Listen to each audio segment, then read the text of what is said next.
अस्सलाम वालेकुम, क्या हाल चाल है सबके। उम्मीद करता हूँ सब लोग खैरियत से होंगे और प्रॉफिट में ट्रेड कर रहे होंगे। अच्छा, मैं ना तकरीबन 1 घंटे से सिस्टम पे बैठा हूँ और मार्केट का ना मैं देख रहा था।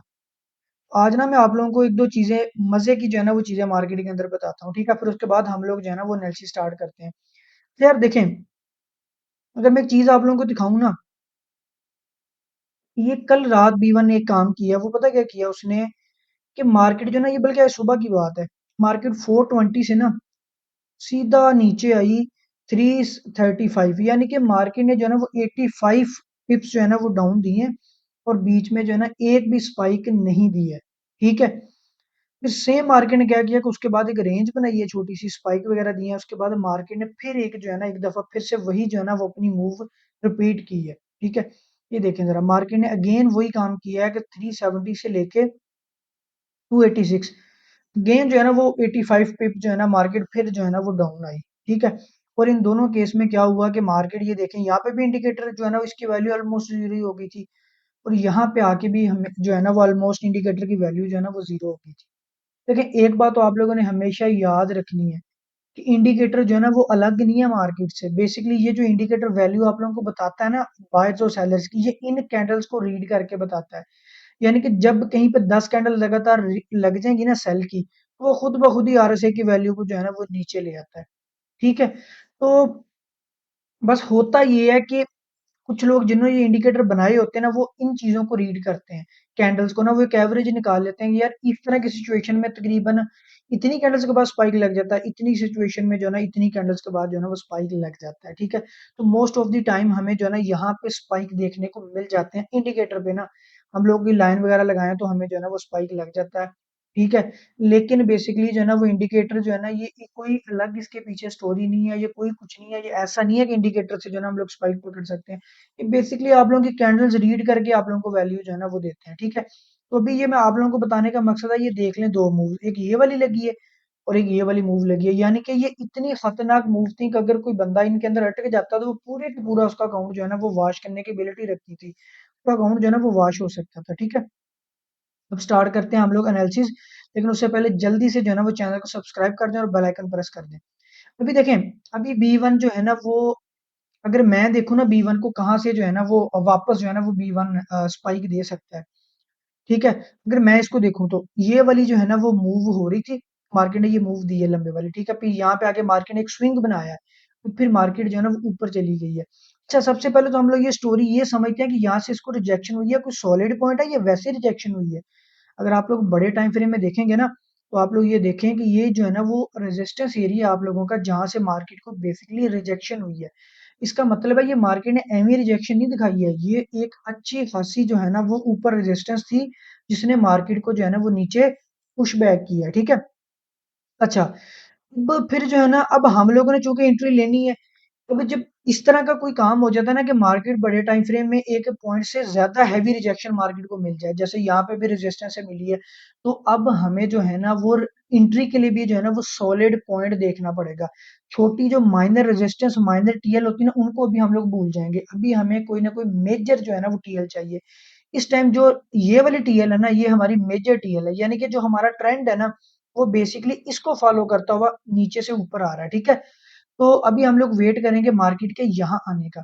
तो यहाँ पे जो है ना वो मार्केट की ऑलमोस्ट वैल्यू जो है ना वो बन रही होगी करीब करीब कोई, मार्केट की जो वैल्यू बन रही है ना यहाँ पे वो बन रही है तकरीबन 460 के अराउंड, 360 260 के अराउंड ऑलमोस्ट जो है ना 265, ये देखें, ठीक है। तो यहाँ पे आके जो है ना वो जो है ना हम लोग देखेंगे मार्केट हमें जो है ना कोई एविडेंस दे। जब मार्केट हमें एविडेंस देगी ना, अब एविडेंस किस तरह के होते हैं वो मैं आप लोगों को बताता हूँ, ठीक है। जैसे अभी ये देखें आप लोग, मार्केट यहाँ से नीचे आ रही थी ना, एंट्री लेना नहीं बनता था, ठीक है। हाँ, जिस बंदे ने यहाँ पे एंट्री ली है ना, मैं इससे और छोटे टाइम फ्रेम में जाता हूँ, आप लोगों को और क्लियर समझ आएगी। देखें, हुआ बेसिकली पता क्या है, मार्केट यहाँ से आ रही है, कोई एंट्री लेना जो है ना हमारा नहीं बनता, ठीक है। यहाँ पे सेल सेल सेल मार्केट आ रही है, लेकिन यहाँ पे आके मार्केट ने जब रिजेक्शन दी है ना, तो यहाँ पे आके मार्केट एक बाय की कैंडल दिखाई है। इसका मतलब है कि इन सारी कैंडल्स के अंदर यहाँ पे आके मार्केट ने बाय का रिजेक्शन दिखा दी है, ठीक है। और जो ये पॉइंट है ना 80 80 80 और 85 वाला, ये जहाँ पे मार्केट ने भी स्पाइक दी, यहाँ पे ना हिस्ट्री के अंदर एक सपोर्ट भी थी, ठीक है। उस सपोर्ट की बेस पे अगर कोई बंदा एंट्री लेना चाहता था तो वो एक तो वो सपोर्ट के बेस पे एंट्री ले सकता था, दूसरा वो इस बात पे एंट्री ले सकता था कि मार्केट ने यहाँ पे बायर्स दिखा दिए, ठीक है। अब उसने जो एंट्री लेनी थी ना, उसके पास एसएल के लिए एक सॉलिड पॉइंट था, यानी कि 75 लिए ना 80 तक उसने जो है ना वो अपना एसएल लगा के और यहाँ पे उसने एंट्री लेके ये स्पाइक कैच करने थे, ठीक है। अगर मार्केट इस तरह नीचे आ रही थी ना, तो उसके पास ऐसा कोई पॉइंट नहीं था ना जो उसको पता चलता कि मैंने इसका एसएल जो है ना वो कहाँ पे पुट करना है, ठीक है। तो बेसिकली जब मार्केट किसी जगह पे आकर रुक जाती है ना, स्टॉप हो जाती है ना, तो फिर वहां पे होता क्या है कि जो हम लोग एंट्री लेते हैं ना बेसिकली, उसका एसएल शॉर्ट हो जाता है, ठीक है।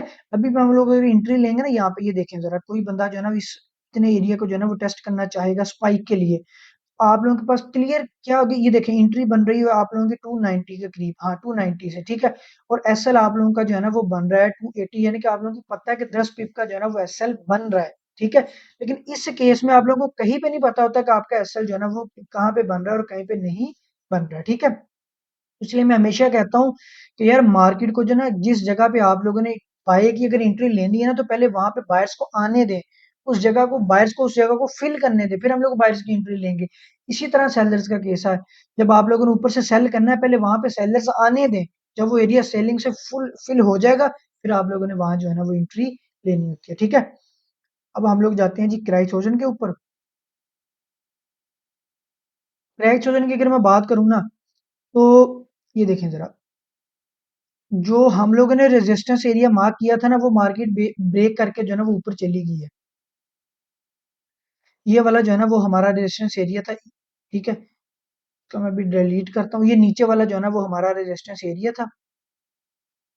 इसको थोड़ा सा बड़ा करके आप लोगों को दिखाता हूँ, ये वाला, ये देखें, ठीक है। ये हमारा रेजिस्टेंस एरिया था, मार्केट ने क्या किया, इस रेजिस्टेंस एरिया को ब्रेक कर दिया, ठीक है। मार्केट जो है ना वो ऊपर चली गई।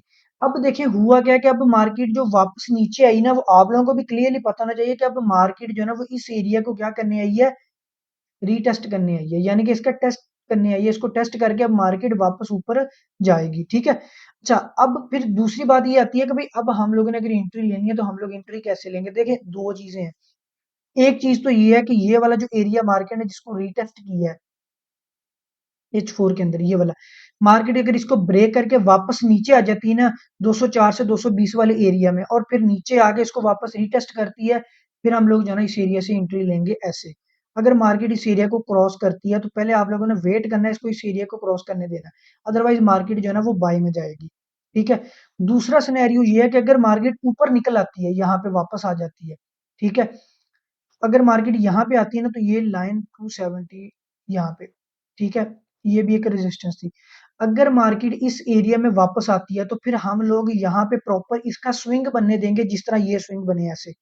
जब ये स्विंग बनेंगे तो यहाँ पे आप लोगों का एक एविडेंस बन जाएगा, चाहे वो डिसेंड असेंड जो है ना असेंडिंग वेज हो, चाहे वो आप लोगों का चैनल हो। जब यहाँ पे प्रॉपर आप लोगों का सेटअप बन जाएगा, फिर हम लोग जो है ना इसको यहाँ से सेल करेंगे। अभी आप लोगों ने C1 का दोनों सूरतों में वेट करना है, बेशक ऊपर आने का, बेशक इसको ब्रेक करके रीटेस्ट करें, ठीक है। अभी इसका वेट बनता है, ठीक है। अब आ जाते हैं जी हम लोग नेक्स्ट पेयर बूम 500 के ऊपर। बूम 500 का मैंने आप लोगों को कल ही बताया था, ये कल की मूव है, ठीक है। कल मार्केट यहाँ पे थी, ये एरो लगाया था हम लोगों ने कि मार्केट यहाँ से जो है ना वो बाय जाएगी, और कल हम लोगों ने जो है ना इसको बाय कैच किया, ठीक है। अच्छा, अब देखें जरा सेम सिचुएशन जो मैं आप लोगों को डेली समझाता हूँ वो आ गई है इसके अंदर। मार्केट ने रेंज बनाई, उसको ब्रेक किया, रीटेस्ट किया, फिर उसके अंदर ऊपर रेंज बना दी, फिर उसको ब्रेक करके रीटेस्ट किया, फिर ऊपर चली गई। अब मार्केट ने एक नई रेंज बना दी है, ये वाली, ये देख रहे हैं आप लोग, ठीक है। अब जिस तरह मार्केट ने यहाँ से मूव दी है ना, सेम टू सेम मार्केट की यहाँ पे भी मूव बनेगी। अब मार्केट का थोड़ी देर हम लोग वेट करेंगे कि मार्केट यहाँ पे जो है ना वो प्रॉपर एक, अभी देखें मार्केट यहाँ से निकल गई है ना, जब मार्केट यहाँ से निकली, मार्केट ने रेंज बनाई है ना, तो सेम मार्केट इस सपोर्ट के ऊपर भी रेंज बनाएगी। रेंज बनाने का मकसद ये होता है कि मार्केट वहां 3 से 4 घंटे स्टॉप करती है, ऑर्डर्स लेती है, लोग एंट्रियां लेते हैं, फिर मार्केट जो है ना वो ऊपर जाती है, ठीक है। अभी हम लोग इसका जो है ना इस एरिया के अंदर जो है ना वो वेट करेंगे, ये वाला एरिया, ठीक है। मार्केट यहीं से ऊपर जाएगी, लेकिन अगर मार्केट इसको ब्रेक करके नीचे आ जाए तो रीटेस्ट करती है, फिर हम लोग जो है ना वो ये वाला एरिया वापस एक और स्विंग बनेगा, जैसे ये स्विंग बना ना, फिर हम लोग एक और स्विंग का वेट करेंगे, फिर इसको जो है ना वो 4126 से बाय करेंगे। अदरवाइज पॉसिबल यही है कि मार्केट यहीं पे रेंज बनाएगी और यहीं से ऊपर जाएगी, लेकिन इसके रेंज बनने का आप लोगों ने वेट करना है, ठीक है। जब प्रॉपर रेंज बन जाएगी आप लोगों की, ठीक है, तो इस तरह स्विंग्स की सूरत में मार्केट जो है ना वो रेंज बनाएगी, फिर मार्केट उस रेंज के अंदर से ऊपर निकलेगी, तब हम जो है ना इसके अंदर एंट्री लेंगे। अब आ जाते हैं जी क्रैश 300 के ऊपर। ये सबको याद होगा, कल मैंने बोला था कि स्ट्रक्चर का जो है ना मार्केट ने ब्रेकआउट करके रीटेस्ट किया, मार्केट यहाँ से नीचे आएगी, मार्केट नीचे आ गई है। ठीक है, अब मार्केट नीचे आ गई है, अब हम लोगों ने पता क्या करना है, अब हम लोगों ने जो है ना वो करना है इसका वेट। वेट कितना करना है? अच्छा जी, ये मार्केट आ गई है वापस उसी रेंज के अंदर जहां से निकल के गई थी। मार्केट यहाँ से आ गई ना। अच्छा, अब हम लोगों ने पता क्या करना है, अब हम लोगों ने ये देखना है कि जो प्रीवियस जब मार्केट इस रेंज के अंदर थी ना, तब मार्केट के पास कौन कौन से जो है ना वो मेजर पॉइंट्स थे। एक तो ये रेजिस्टेंस थी, ठीक है, अब ये रेजिस्टेंस थी ना, अब ये रेजिस्टेंस फिर से वैलिड हो गई है। एक तो सिनेरियो हमारे पास ये बनेगा, ठीक है, मार्केट इसको रीटेस्ट करेगी और फिर वापस आएगी यहाँ पे। ठीक है, एक सिनेरियो हमारे पास ये बनेगा। सेकंड सिनेरियो जो है ना वो हमारे पास ये बन सकता है कि मार्केट ऊपर ना जाए, यहीं से जो है ना वो नीचे आ जाए। ठीक है, उस केस में हम लोग जो है ना छोटे टाइम फ्रेम के ऊपर देखेंगे कि कोई हमारा जो है ना वो अब ऐसा पॉइंट बने, मतलब छोटे टाइम फ्रेम के अंदर अलग से जो है ना वो कोई सेटअप बन जाए। जैसे ये देखें, ये मार्केट ने बेसिकली क्या किया है कि मार्केट ने ये रेंज बनाई है आप लोगों की, ठीक है, फिर उसको जो है ना वो ब्रेक कर दिया। अब अगर मार्केट वापस इस रेंज को ऊपर रीटेस्ट करने आती है, ठीक है, यहाँ पे हम लोग एंट्री जो है ना वो नहीं ले सकते, क्योंकि मार्केट जो है ना वो ऑलरेडी बहुत ज्यादा नीचे आ चुकी है। ठीक है, अब हमें जो है ना वो कोई ना कोई पॉइंट जो है ना मार्केट का देखना पड़ेगा, तो बहुत ज्यादा ऊपर ना हो। देखें, अगर हम लोग बड़े टाइम फ्रेम की बात करेंगे ना, तो ये पॉइंट ज्यादा ऊपर है, 4490, यानी कि 200 पिप्स जो है ना वो ऊपर है। लेकिन ये मेजर पॉइंट है, यहाँ पे अगर मार्केट आएगी तो यहाँ से हमें रेंज देखने को मिलेगी। लेकिन अगर हम लोगों ने स्पाइक कैच करने हैं ना, फिर उसके लिए जो है ना वो हमें बहुत ज़्यादा पीछे जाने की ज़रूरत नहीं होती है। जब मार्केट छोटे टाइम फ्रेम के अंदर मूव करती है ना, तो वहाँ पे भी मार्केट छोटे-छोटे स्ट्रक्चर जो है ना वो बनाती है, जैसे हम लोग अभी इसकी बात कर रहे थे। ठीक है? ठीक है? अब अगर मार्केट यहाँ पे आती है ना, तो ये पॉइंट भी जो है ना वो आप लोगों का थोड़ा-सा ऊपर है, ये भी मेजर पॉइंट है। ये पॉइंट जो है ना वो बन सकता है, ठीक है? लेकिन ये पॉइंट अभी बने नहीं है, ये बन सकते हैं। कैसे बन सकते हैं? अगर मार्केट यहाँ पे आके एक और रिजेक्शन देगी, यानी कि मार्केट अगर इस माइनर रेजिस्टेंस को मेजर में कन्वर्ट कर देगी, छोटे टाइम फ्रेम की जो है ना वो मेजर में कन्वर्ट कर देगी, ठीक है? तो जब मार्केट इस जगह पे आके रेंज बना देगी ना, तो फिर हम लोग जो है ना इसको एज़ अ रेजिस्टेंस कंसीडर करेंगे और फिर यहाँ से जो है ना वो हम लोग स्पाइक कैच करेंगे, ठीक है? बेसिकली जो बड़ा टाइम फ्रेम होता है ना, उसने सिर्फ हमें ये बताना होता है कि आप लोगों की मार्केट जो है ना वो किस जगह पे आके रेंज बना सकती है। बाकी काम छोटे टाइम फ्रेम नहीं करना होता है। छोटे टाइम फ्रेम के अंदर वो रेंज देख के मजीद जो है ना वो हम लोग छोटा पॉइंट देख के जहाँ पे एसएल बिल्कुल मिनिमम बन रहा हो, वहां पे हम लोग जो है ना वो ट्रेड करते हैं। ठीक है, अभी ऐसा जिसका कोई पॉइंट नहीं बन रहा जहां से हम लोग जो है ना वो स्पाइक कैच करें। अभी हम लोग जस्ट इसका वेट करेंगे कि मार्केट यहाँ से निकले या यहाँ पे रेंज बनाए। अगर नहीं बनाएगी तो पॉसिबल नहीं है कि यहाँ पे बने। ठीक है, मार्केट काफी नीचे आ गई है, तो ये वाला पॉइंट जो है ना वो मेजर बन रहा है। यहाँ पे आके जब मार्केट रेंज बनाएगी, या आप लोगों का जो है ना वो रेजिस्टेंस एरिया भी बेसिकली बन रहा है। ठीक है, जब मार्केट यहाँ पे आके रेंज बनाएगी, देन हम जो है ना वो यहाँ से पाइक कैच करेंगे, यहाँ से इस तरह नीचे को। ठीक है, अब आ जाते हैं जी क्रैश 500 के ऊपर। ये देखें जरा, क्रैश 500 का मैं आप लोगों को बताऊं, कल मैंने आप लोगों को ये बताया था कि मार्केट इस एरिया को अगर ब्रेक करके ही नीचे आएगी, फिर इसको रिटेस्ट करने ऊपर आएगी। ऐसा जो है ना मार्केट ने बिल्कुल वैसे ही किया है। ठीक है, मार्केट ने पहले इसको ब्रेक किया, अब इसको जो है ना वो रिटेस्ट करने आ गई है। अच्छा, अब देखें, ये था हमारे पास सपोर्ट एरिया, अब ये बन गया रेजिस्टेंस एरिया। तो चूंकि अगर हम लोगों ने इस एरिया के अंदर ट्रेड लेनी है ना, एंट्री लेनी है, तो हमें क्या करना होगा?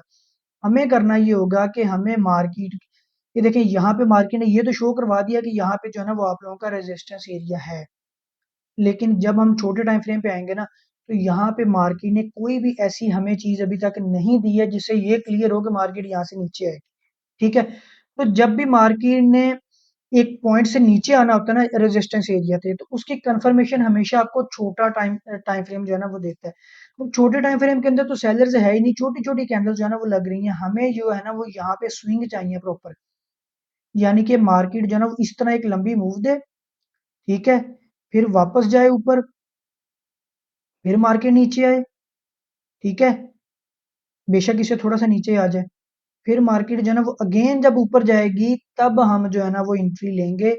फिर मार्केट जो है ना वो इस रेजिस्टेंस से बिल्कुल नीचे आ जाएगी, ठीक है, और फिर जो है ना ये वाला हमने जो लगाया यहाँ से मार्केट गिरेगी और इस पॉइंट तक आएगी, लेकिन उसके लिए यहाँ पे ये वाला सीन होना ज़रूरी है। क्योंकि जब ये वाला सीन होगा तो मार्केट के अंदर सेलर्स आएँगे, अभी मार्केट के अंदर सेलर्स नहीं है, ठीक है? ना होने के बराबर है, तो यहाँ पे रिस्क जो है ना वो एनालिसिस किए हो चाहे ना किए हो वो आपका इक्वल है। किस्मत पे स्पाइक आ गया ठीक है, नहीं है तो ना सही, लेकिन जब आप लोग ये वाला यहाँ पे जो है ना सेटअप कंप्लीट होने देंगे ना, देन जो है ना वो आप लोग फिर देखेंगे इसके अंदर आप लोगों को स्पाइक देखने को मिलेंगे। ये देखिए अभी मार्केट जो है ना वो बेसिकली स्पाइक देना स्टार्ट हो गई है, यानी कि वो शो करना शुरू हो गई है कि जो है ना मार्केट के अंदर सेलर्स आ रहे हैं, ठीक है? अभी शो करना शुरू हुई है, अभी आए नहीं है। जब मार्केट इस तरह 2-3 स्विंग बनाएगी तब हमारे लिए क्लियर हो जाएगा, फिर हम लोग जो है ना इसके अंदर एंट्री लेंगे, ठीक है? बात जाते हैं जी लास्ट पेयर वोलेटिलिटी भी 75 के ऊपर। इसका हम लोग जो है ना वो कल वेट कर रहे थे। अगर मैं आप लोगों को बताऊं कि मार्केट जो है ना ये तो डी टाइम फ्रेम है ना, तो ये तो काफी पुराना एनालिसिस है कि मार्केट यहाँ पे आए। ये तो अगर यहाँ पे आएगा ये तो लॉन्ग जो है ना आप लोगों की ट्रेड होगी, यानी कि वीकली या हफ्ते, एक वीक की या 10 दिन की या 15 दिन वाली ट्रेड जो है ना वो होगी, ठीक है? लेकिन कल अगर मैं H1 दिखाऊं ना, कल मार्केट यहाँ पे थी और हम लोग एक्सपेक्टेड का जो है ना एक्सपेक्टेड था, हम लोग एक्सपेक्ट कर रहे थे कि मार्केट जो है ना वो इस एरिया से आएगी, यहाँ से ऊपर चले जाएगी। लेकिन मैंने आप लोगों को कल बताया था ना कि इसके अंदर जो है ना बाय का वॉल्यूम काफी ज्यादा है। जब बाय का वॉल्यूम काफी ज्यादा है ना, तो हम लोग जो है ना वो इसका वेट करेंगे, कोई गलती नहीं करेंगे, ठीक है? यहाँ पे देखें जब वॉल्यूम बाज दफा ज्यादा होता है ना तो मार्केट हमारे पॉइंट से ऊपर ही जो है ना वो ऊपर चली जाती है, ठीक है? कुछ लोगों का ये क्वेश्चन भी होता है कि सर हम लोगों ने जहाँ पे एंट्री लगाई मार्केट उससे थोड़ा सा ऊपर ही जो है ना वो ऊपर चलेगी। बेसिकली ये सारा डिपेंड करता है आप लोगों के वॉल्यूम के ऊपर कि उस टाइम जो है ना वो किस किस्म के ऑर्डर जो है ना मार्केट के पास पड़े हैं। अगर बड़े लोगों के ऑर्डर्स पड़े हैं तो मार्केट बाज दफा नीचे वाले पॉइंट को टेस्ट ही नहीं करती है, ऊपर से जो है ना वो निकल जाती है। लेकिन अभी अगर इसकी मैं बात करूँ ना, तो मैं इसके ऊपर जो है ना वो किसी किस्म की कोई भी जो है ना वो पोजीशन में ट्रेड करने के लिए जो है ना वो तैयार नहीं हूँ। अगर मार्केट इस रेजिस्टेंस तक आती है, ये इसके लिए सपोर्ट बन गई है अब। अगर मार्केट इस सपोर्ट तक आती है और यहाँ पे आके हमें कोई अच्छा सेटअप जो है ना वो बना के देती है, तो हम इसको बाय करेंगे। सेल का भी इसका किसी ने नहीं सोचना, ये आप लोग देख सकते हैं कि बाय का जो है ना वो कितना ज्यादा वॉल्यूम है, ठीक है? अगर हम लोग सेल में अटक जाएंगे तो पॉसिबल नहीं है ये जो है ना वो कितना जो है ना वो नीचे आए, क्योंकि अभी जो है ना मार्केट ने जो है ना वो मेजर नीचे बनाई है ये जो है ना आप लोगों की रेंज, और उसको ब्रेक करके मार्केट अभी इस एरिया को जो है ना वो ऊपर गई है। पॉसिबल नहीं है कि मार्केट ज्यादा नीचे आए, अभी जो है ना वो हमें बाय लग रहा है, तो हम लोग भी इसके ट्रेंड के साथ ही रहेंगे। ये वाला जो एरिया ना यहाँ पे आके अगर मार्केट रेंज बना के हमें अच्छा सेटअप देगी तो इसको यहाँ से आज बाय करेंगे, ठीक है? कोई क्वेश्चन हो तो आप लोग मुझे बता दें, और कोई पेयर ऐड करवाना है तो वो भी बता दें, और कोई सजेशन है तो वो जरूर जो है ना कमेंट्स में मुझे दिया करें। Thank you.